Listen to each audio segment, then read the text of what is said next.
What is nature? Nature refers to the physical world and all of its phenomena, including all living things, their habitats, and the non-living elements like air, water, rocks, and soil that make up the environment.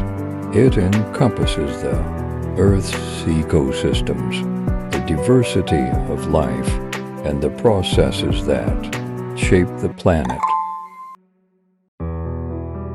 There are various types of nature, including physical nature.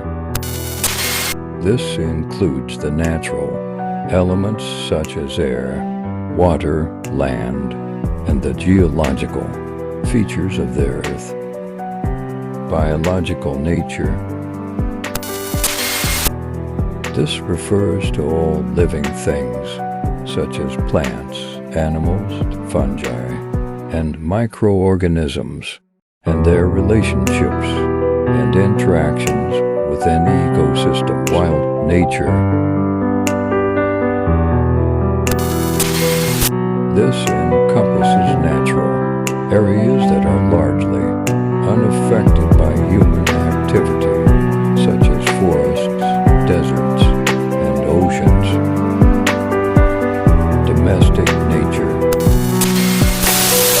This refers to the natural environment that has been altered by human activity, such as farmland, gardens, and parks.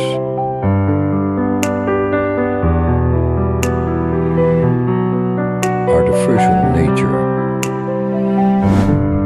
This includes human-made structures and objects, such as buildings, roads, and technology. Each type of nature has its own unique characteristics and plays a vital role in shaping and sustaining the environment. Thanks for watching. Please subscribe for more contents.